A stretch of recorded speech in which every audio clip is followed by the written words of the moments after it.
Hi everybody, it's Judy out at the garden plot. It's September 7th, I believe, 2016. And I was working out here and I was going to take a video at the end of when I was finished, but there's been little sprinklings, so just in case it starts raining, I thought it'd be a good idea just to get this done. Anyway, so we'll do a quick go around. Here's the Jerusalem artichoke, still not in flower.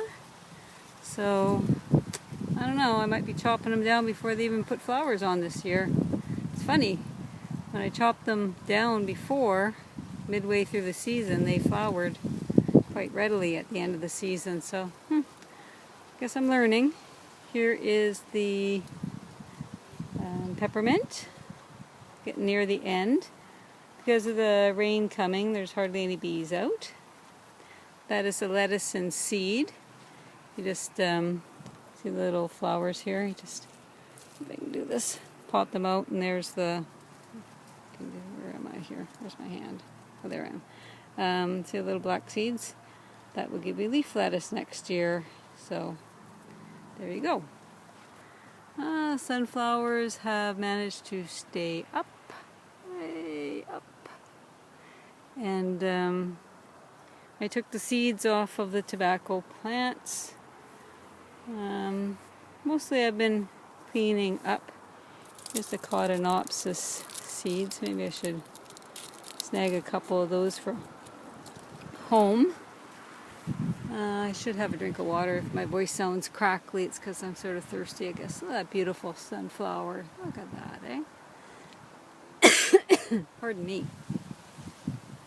So here's some of the mess I've been doing. I've been removing pots and tomato cages. It's the Friends tomato cages. Got to return those. The lovage, you can see, has come back nice and green. It's a very celery tasting plant. It's good in stews and sprinkled on things. Daylilies. This section I haven't got into cleaning out yet. Mostly what I do is I pull out all the grass and everything and make it have to fight for survival again next spring. I don't give it an easy start. Here's the Rudbeckia, getting near the end. Some Swiss chard, pile of compost that I'll spread around before I tarp over. Tarp's not the right word, it's actually ground cover. The great rain and moisture can seep through. This blocks out the light, so the weeds and things and everything dies underneath it, heats up a bit. Worms seem to be okay under it. Here's what I did a couple of days ago. Underneath the straw is 5 rows of garlic. Some is hardneck and some are soft neck, the type you can braid. I usually get that stuff from the store. If I'm short on garlic to plant, I just get the garlic from the store and plant it. It doesn't give you a hard neck, though. It gives you a soft neck, which usually just means that it's not going to keep as long in storage, so I use that stuff first. I've also planted leek bulbs in here, so I'll have lots of leeks this winter and spring and summer. Over here, as I threatened to do, I have covered up the entire area where I had straw and potatoes, not straw, potatoes, lettuce, etc., squash. The horseradish I cover up at this end, but then later I will release it. It's just, it can grow through anything. That plant is so darn tough. Down here I've chopped off the flowers to the leeks, and I left a couple of onions going for green leaves. It's a lonely piece of grape there. I was pulling out all the grass and weeds and stuff underneath the grape bush. And I tell you, that thing is so covered in grapes. I hate to say it, I'm getting tired of grapes. I'm going to have to make raisins. I've told other gardeners around here to help themselves to them because I like them off the bush, but once I bring them home and refrigerate them, I don't find them that as tasty. They seem to go a bit sour or something.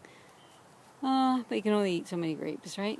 But anyway, as you can see, this side I've been picking quite a few, but inside there is still more, and it seems like the ones that weren't getting the sunlight actually are sweeter than the ones that were getting the sunlight. Seems strange to me. Here is the raspberry. You can see it actually does have stalks down there. It was pulling out all the grass and stuff. And my little rhubarb plant is trying to make a comeback.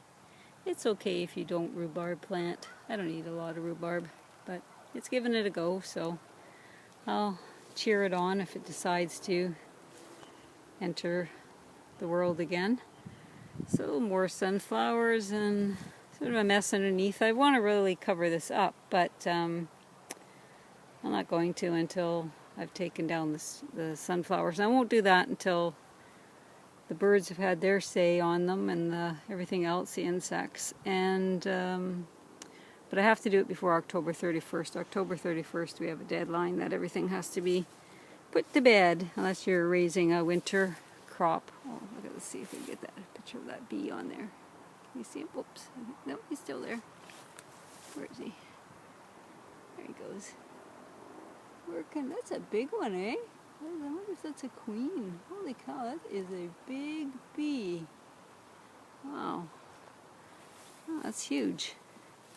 That might be a queen. You never know. Looking for a new home. I don't know much about bees. I wish I did. But, you know, nature's pollinators.